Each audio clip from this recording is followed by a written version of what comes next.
Hello, I'm Larry. I'm the owner of Excitement.com. Wanted to make a little video for you on how to teach people how to throw.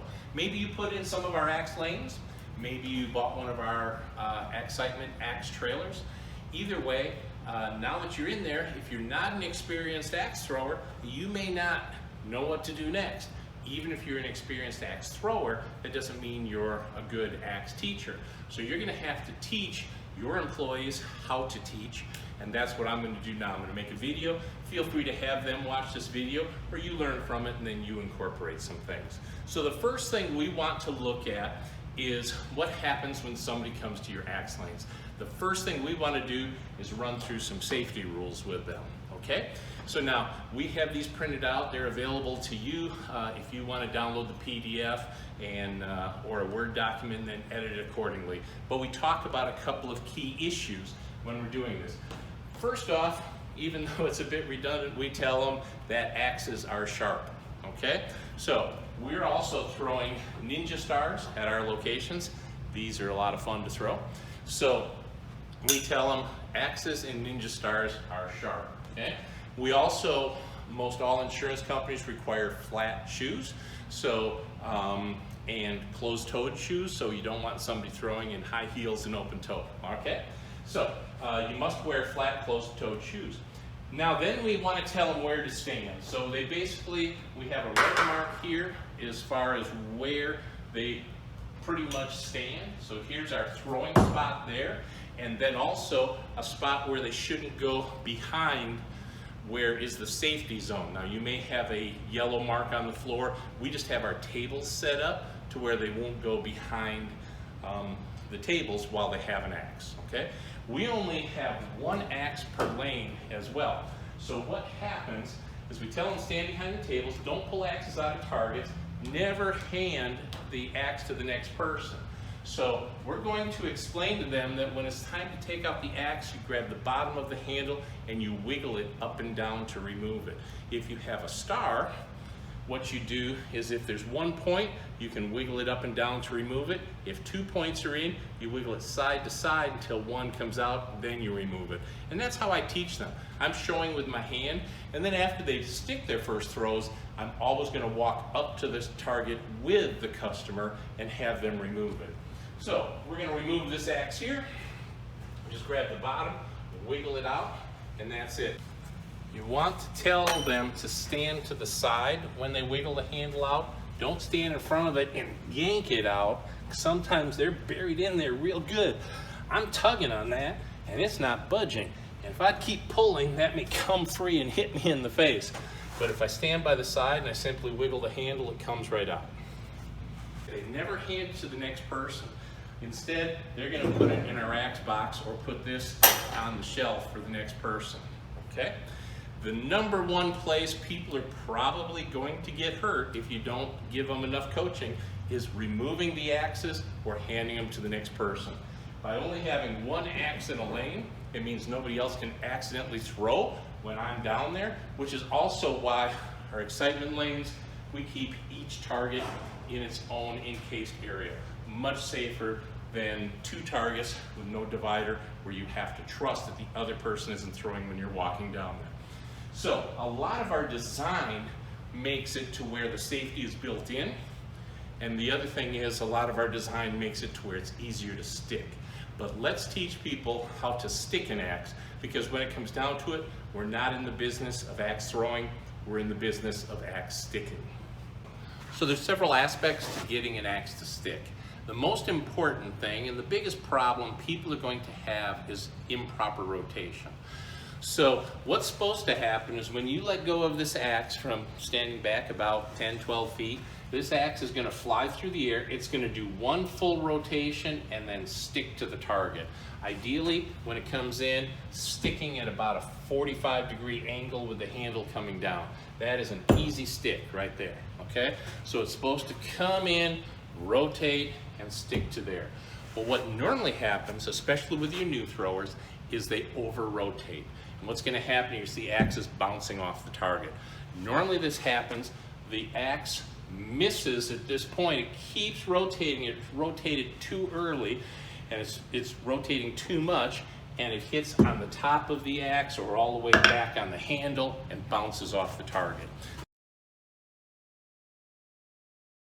So you need to cure that for the customer. That's normally what's going to go wrong.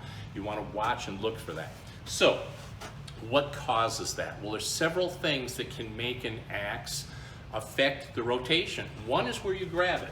If I grab this axe here, okay, that's a pretty good spot. That's where we grab it, just above the bottom. All right, and when I throw, it's going to rotate a certain amount.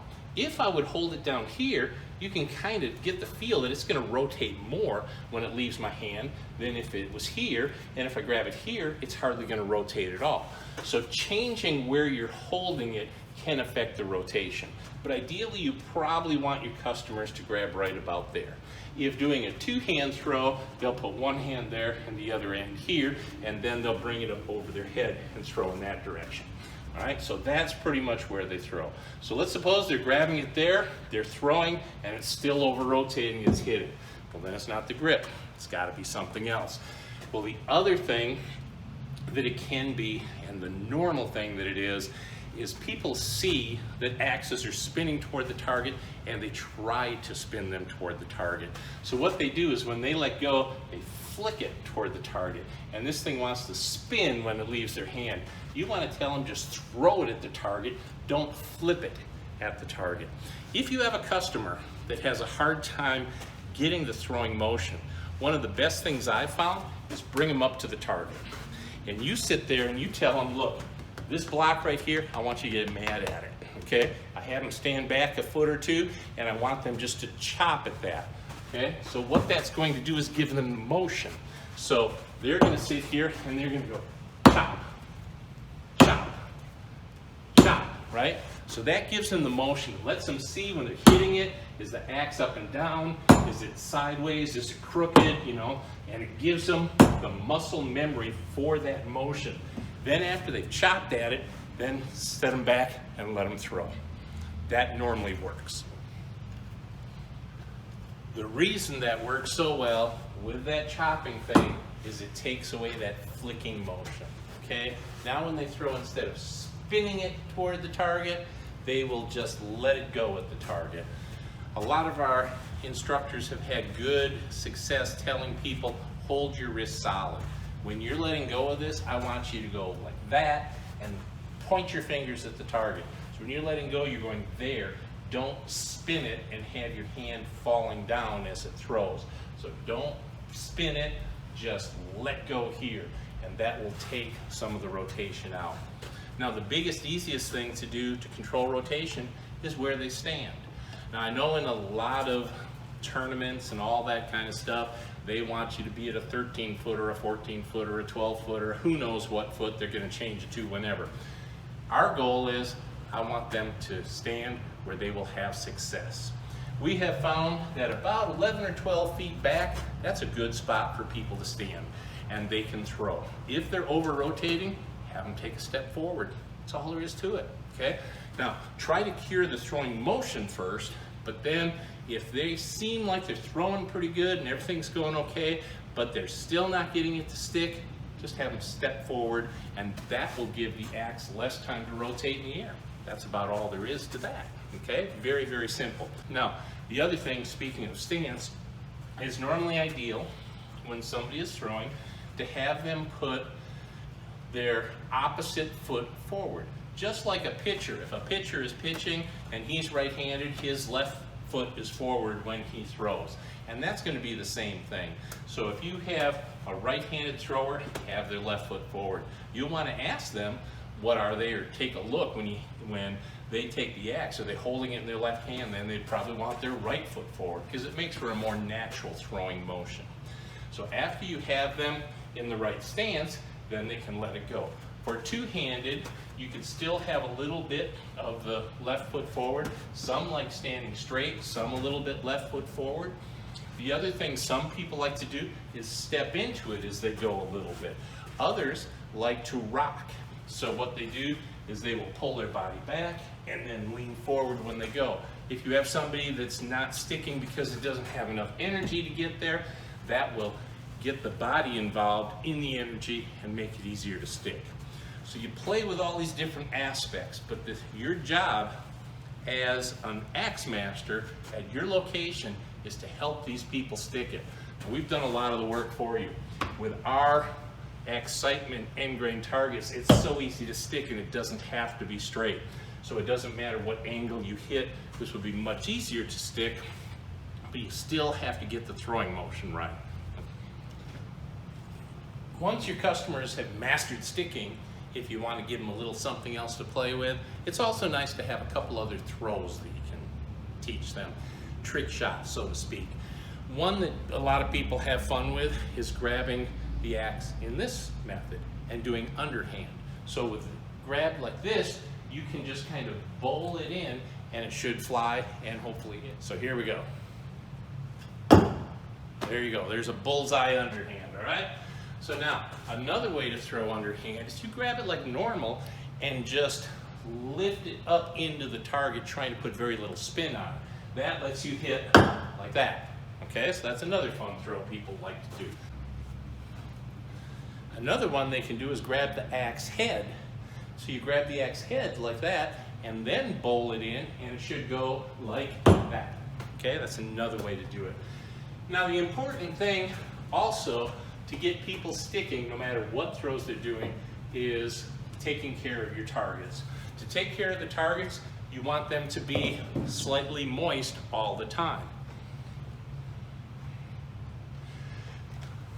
We've had the best luck with a Scott's electronic sprayer.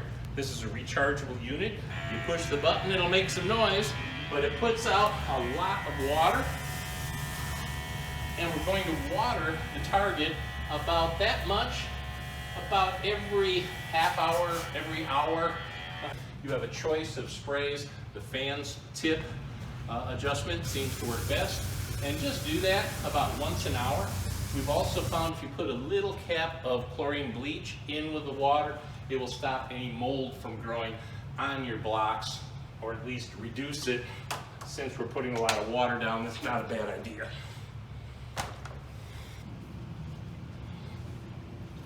A lot of the beauty of the excitement system is we have these fun games they can play. So after we have taught them how to throw, normally we start with normal targets, then you can segue into some of the other games like Hit 10 or Tic-Tac-Toe. And it's up to you how you set the rules for some of these games. So for example, if I would throw and hit here, all right? And so now it's O's turn, X got there.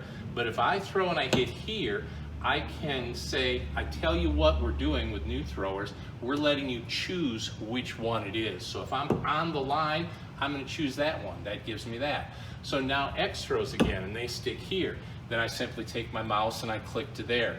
Now it's O's turn again. Well, if they hit an opposing one, so if I hit there, that will blank that one out.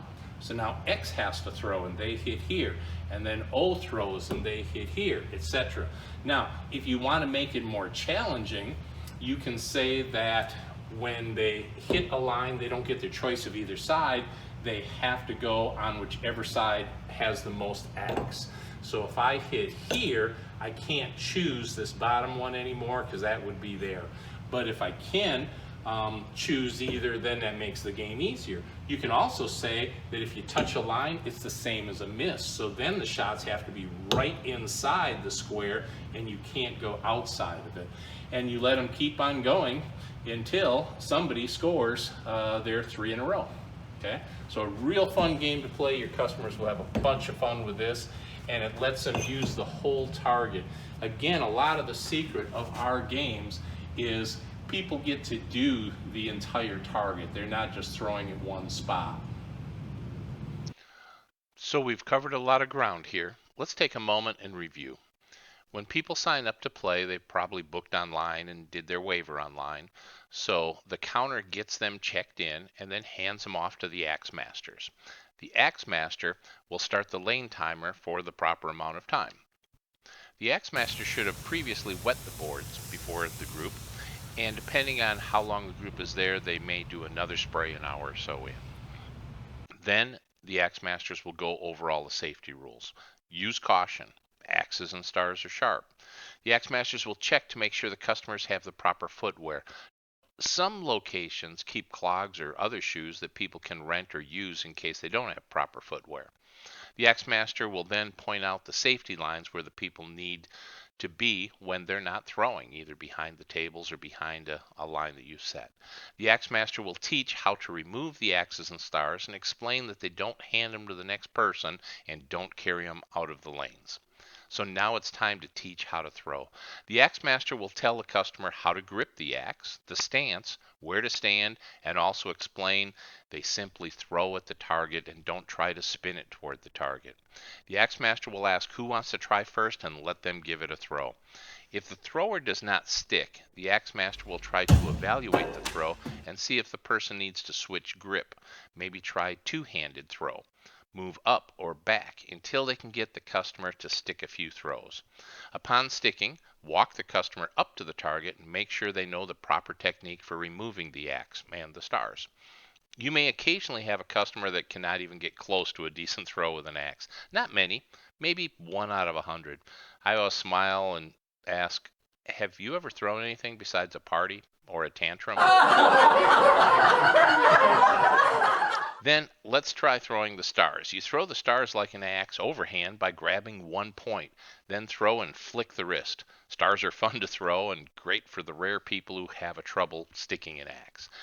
Even people who have success with axes may occasionally want to throw the stars. As you teach each person in the group how to throw, also show them how to score the games on the excitement systems. Then you go in, set up the teams, and let them choose names and let them start. We normally start with the moving bullseye targets for the first game, and then maybe segue into tic-tac-toe, and then hit 10 with the zombies. Note, a good instructor never has to throw an axe. No one wants to see you make a bullseye, and no one wants to see you miss. So just help your customers throw by having them do, not by having them watch. We hope this helps, and we hope you have great success with your new business. If you ever need anything, feel free to reach out to excitement.com.